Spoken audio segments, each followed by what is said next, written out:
केंद्रीय गृह मंत्री अमित शाह आज छत्तीसगढ़ दौरे पर। छत्तीसगढ़ के मुख्यमंत्री विष्णुदेव साय ने किया गृह मंत्री अमित शाह का जोरदार स्वागत। पीसीसी चीफ दीपक बैज ने पत्रकारों से चर्चा की। नगर निकाय चुनाव के लिए मीटिंग की आयोजित। वीआईपी रोड पर आधी रात को हुआ बड़ा सड़क हादसा। तेज रफ्तार इंडिगो कार ने एक्टिवा सवार 3 युवकों को मारी सामने से टक्कर। नमस्कार, खबर छत्तीसगढ़ में आपका स्वागत है और मैं हूं आपके साथ शीतल शर्मा। बुलेटिन की शुरुआत करेंगे। केंद्रीय गृह मंत्री अमित शाह आज छत्तीसगढ़ दौरे पर हैं। वे राजनांदगांव में आयोजित आचार्य विद्यासागर महाराज के प्रथम समाधि स्मृति महोत्सव में शिरकत करेंगे। इस अवसर पर छत्तीसगढ़ के मुख्यमंत्री विष्णुदेव साय भी मौजूद रहेंगे। सीएम साय ने एयरपोर्ट पर अमित शाह का स्वागत किया और कहा कि अमित शाह आज डोंगरगढ़ भी जाएंगे। इस दौरान छत्तीसगढ़ के दोनों उप मुख्यमंत्री विजय शर्मा और अरुण साव भी मौजूद रहे।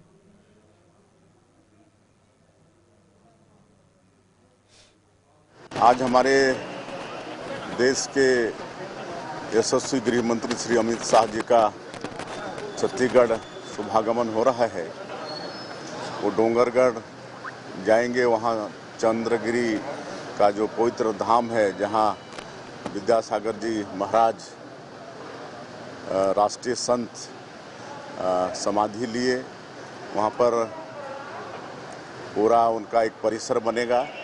उनकी जीवनी का बचपन से लेकर अंत तक का वहाँ पर रहेगा और उसमें पूरे देश विदेश से लोग आएंगे और उनके उपदेशों का, उन्होंने जो समाज को रास्ता दिया है, वो सबसे अवगत होंगे और इसका लाभ समूचे राष्ट्र को होगा। बिल्कुल देश की जनता का विश्वास भारतीय जनता पार्टी के प्रति और हमारे देश के यशस्वी प्रधानमंत्री श्री नरेंद्र मोदी जी के प्रति है और इस बार निश्चित रूप से दिल्ली प्रदेश में भी भारतीय जनता पार्टी की सरकार बनेगी, क्योंकि 10 वर्षों तक आपकी सरकार ने वहां की।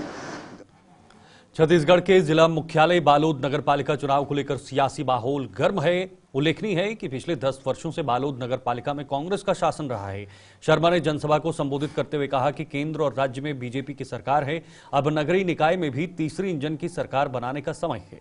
उन्होंने मुख्यमंत्री विष्णुदेव साय का संदेश भी जनता तक पहुंचाया कि कमल फूल छाप की सरकार बनने पर विकास की नई धारा बहेगी। उप मुख्यमंत्री शर्मा ने विश्वास व्यक्त किया कि इस बार बालोद में बीजेपी की सरकार बनना तय है। उन्होंने कांग्रेस पर निशाना साधते हुए कहा कि इस बार किसी का जादू नहीं चलेगा और जनता बीजेपी को भारी मतों से जिताएगी।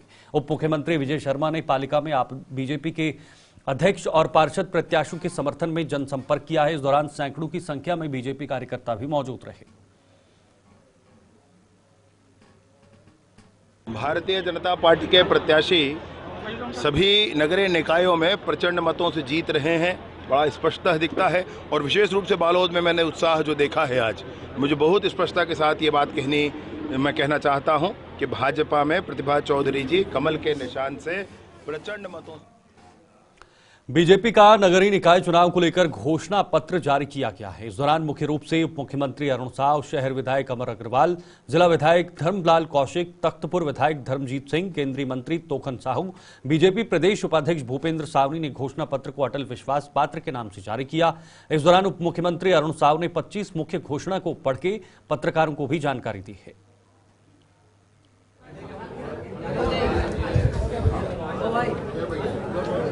राज्य स्तर पर नगरीय निकायों को सुव्यवस्थित, सुंदर और सुविधापूर्ण बनाने के लिए हमारे शहरों में आधुनिक व्यवस्थाएं खड़ी करने के लिए हमने अटल विश्वास पत्र जारी किया है। और जिस प्रकार से राज्य स्तरीय अटल विश्वास पत्र जारी होने के बाद उसमें जो हमने संकल्प लिया है, उससे लेकर जनता की अच्छी प्रतिक्रियाएं मिली है, स्वागत हुआ है। चाहे नजूल पट्टा धारकों के लिए कानून बनाकर भूमि स्वामी अधिकार दिए जाने का मामला हो, प्रधानमंत्री आवास का मामला हो, संपत्ति कर में महिलाओं को विशेष छूट देने का मामला हो, इसे लेकर जनता में अच्छी प्रतिक्रिया आई है। उसी तरह से आज हमने बिलासपुर के लिए भी अटल विश्वास पत्र किया है। और बिलासपुर हमारी न्यायधानी है और बिलासपुर न्यायधानी के अनुरूप आधुनिक, विकसित और सुविधापूर्ण बने। युवाओं के लिए काम हो, पर्यावरण के लिए काम हो, यातायात के लिए काम हो, स्वच्छता के लिए काम हो, पेयजल के लिए काम हो, आवास के लिए काम हो, इन सब बातों का समावेश करते हुए एक संपूर्ण रूप से सुव्यवस्थित, सुंदर, स्वच्छ, सुविधापूर्ण शहर बनाने का संकल्प। पीसीसी चीफ दीपक बैज ने पत्रकारों से चर्चा करते हुए दिल्ली एग्जिट पोल पर अपनी राय व्यक्त की है। उन्होंने कहा कि दिल्ली एग्जिट पोल के नतीजे अभी तक स्पष्ट नहीं हैं, लेकिन अन्य राज्यों जैसे कि छत्तीसगढ़, हरियाणा और महाराष्ट्र में एग्जिट पोल के परिणाम विपरीत रहे हैं। इसलिए उन्होंने यह सलाह दी है कि परिणाम आने तक प्रतीक्षा की जाए और उसके बाद ही स्थिति का आंकलन किया जाए। इसके अलावा दीपक बैज ने नगर निकाय चुनाव के प्रचार प्रसार के बारे में भी चर्चा की है। उन्होंने बताया कि पार्टी ने नगर निकाय चुनाव के लिए एक मीटिंग आयोजित की है, जिसमें प्रत्याशियों और महापौर के लिए प्रचार करने की रणनीति पर चर्चा की जाए। उन्होंने कहा कि पार्टी के सदस्यों को अधिक से अधिक संख्या में प्रचार करने के लिए प्रोत्साहित किया जाएगा। बिल्कुल, आज मैंने पूरे दिन रायपुर नगर निगम के लिए दिया है और लगभग 12 से 13 मीटिंग हम लोगों ने रखा है। हम लोग सभी वार्डों में जितना हो सके उतना वार्डों में जाएंगे, हमारे पार्षद प्रत्याशी और महापौर के लिए प्रचार करेंगे। हमारे तमाम पार्षद प्रत्याशी मजबूती के साथ काम कर रहे हैं। हमारे मेयर प्रत्याशी भी दमदारी के साथ प्रचार कर रहे हैं। तो आज उनके पक्ष में मैं प्रचार करने के लिए विभिन्न वार्डों में और रायपुर नगर निगम में आज स्वयं मैं जा रहा हूँ। दिल्ली एग्जिट पोल जिस अब आ रहा है, तो एग्जिट पोल का तो आप देखें, छत्तीसगढ़ का एग्जिट पोल देखे, हरियाणा का एग्जिट पोल देखे, महाराष्ट्र का एग्जिट पोल देखे, अभी तो परिणाम है। केंद्रीय गृह मंत्री अमित शाह के छत्तीसगढ़ दौरे पर कांग्रेस संचार प्रमुख सुशील आनंद शुक्ला ने तंज कसा है। उन्होंने कहा कि गृह मंत्री अमित शाह को छत्तीसगढ़ के कानून व्यवस्था की समीक्षा करनी चाहिए। शुक्ला ने आरोप लगाया है कि डबल इंजन की सरकार के बावजूद छत्तीसगढ़ की राजधानी हत्या, लूट और डकैती का केंद्र बन गया है। शुक्ला ने आगे कहा कि बीजेपी की सरकार आम आदमी को जीवन जीने के लिए सुरक्षित वातावरण देने में विफल साबित हुई है। उन्होंने महाकुंभ के संबंध में कहा है कि कांग्रेस के नेता कोई तारीख घोषित नहीं करते, बल्कि वे अपने समय अनुसार या व्यक्तिगत आस्था के हिसाब से महाकुंभ में डुबकी लगाकर आ रहे हैं। उन्होंने कहा कि राजधानी रायपुर केवल छत्तीसगढ़ का कैपिटल नहीं बल्कि क्राइम का कैपिटल बन चुका है। इससे पहले अमित शाह 14 दिसंबर को छत्तीसगढ़ के 3 दिवसीय दौरे पर राजधानी रायपुर पहुंचे थे। शुरू से संघर्ष कर रही है और हम इस मामले को राजनीतिक रूप नहीं देना चाहते। हमने वहां के सतनामी समाज की भावनाओं के अनुरूप पहले दिन से इस बात की मांग किया कि वहां पे जो भी दोषी है, पवित्र जैतखाम को तोड़ने वाले, उनके खिलाफ कड़ी कार्रवाई की जाए। सरकार ने ध्यान नहीं दिया। उसके बाद समाज का आंदोलन हुआ, उसमें कुछ असामाजिक तत्व शामिल हुए और एसपी कलेक्टर कार्यालय जलाया गया। उसके बाद प्रतिशोध की कार्रवाई में अपनी अक्षमता छुपाने के लिए सतनामी समाज के युवाओं सहित कांग्रेस के अनेक नेताओं को जेल में डाला गया। हमारे एक विधायक, युवा विधायक अभी भी जेल में निरुद्ध हैं। कांग्रेस पार्टी हमेशा से सतनामी समाज की मांग उठा रही है। हमारे लोग लगातार आंदोलन कर रहे हैं, बलौदा बाजार से लेकर जिलों तक। जहां तक भीम आदमी का सवाल है, भीम आदमी अपने राजनैतिक आकांक्षाओं की पूर्ति के लिए इस मामले में कुछ करना चाहती है, लेकिन हमारा यह मानना है कि यह सतनामी समाज की भावनाओं का विषय है और भारतीय जनता पार्टी ने सतनामी समाज के लोगों के साथ अन्याय किया है और निश्चित तौर पर इस अन्याय के प्रतिकार के लिए आवाज उठनी चाहिए। कांग्रेस पार्टी लगातार उठाते रहे। कांग्रेस का जहां तक चुनाव अभियान का सवाल है, तो हमारे वरिष्ठ नेतागण श्री दीपक बैज जी लगातार प्रदेश के विभिन्न नगर निगमों, नगरीय निकाय क्षेत्रों का छत्तीसगढ़ में निकाय चुनाव और त्रिस्तरीय चुनाव को लेकर कुछ ही दिन रह गए हैं। ऐसे में दोनों ही प्रमुख पार्टी जीत का दावा करते हुए नजर आ रही हैं।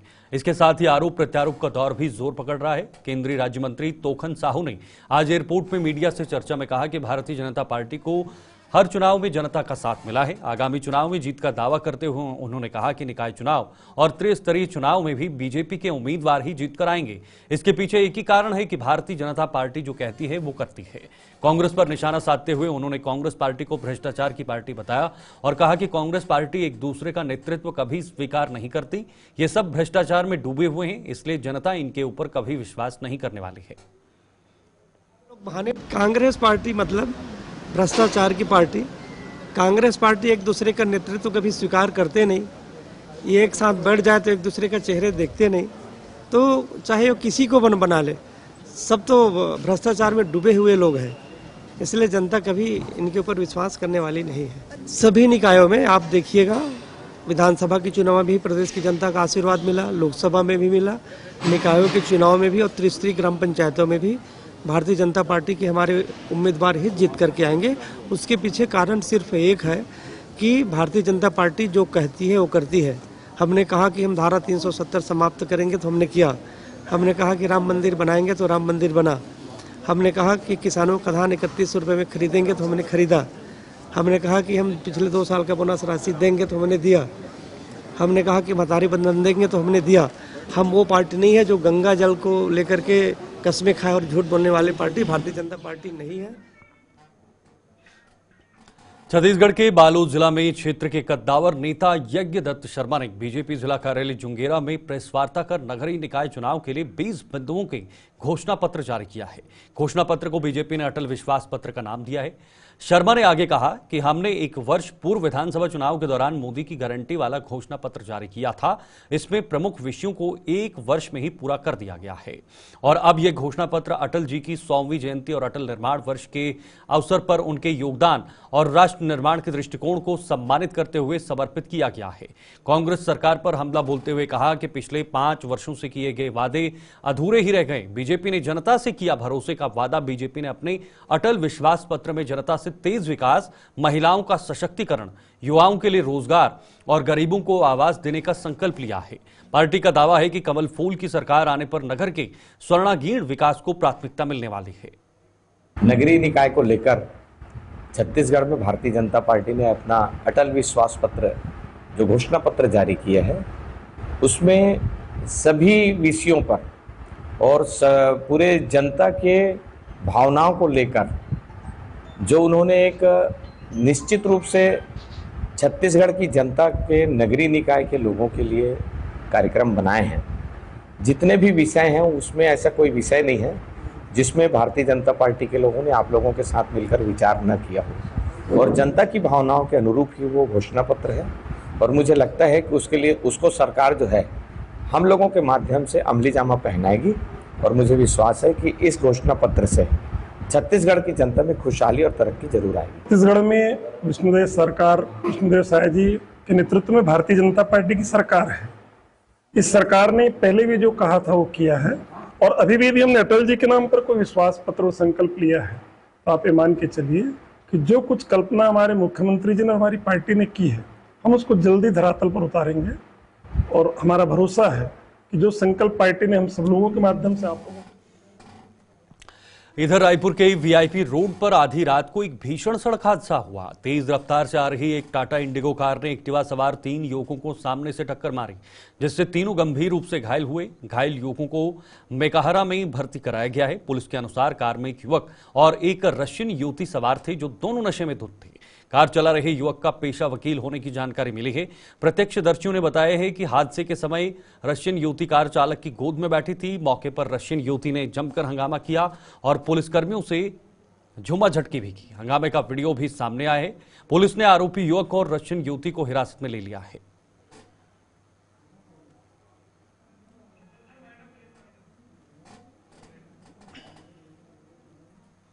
चलिए फिलहाल खबर छत्तीसगढ़ में इतना ही। दीजिए इजाजत।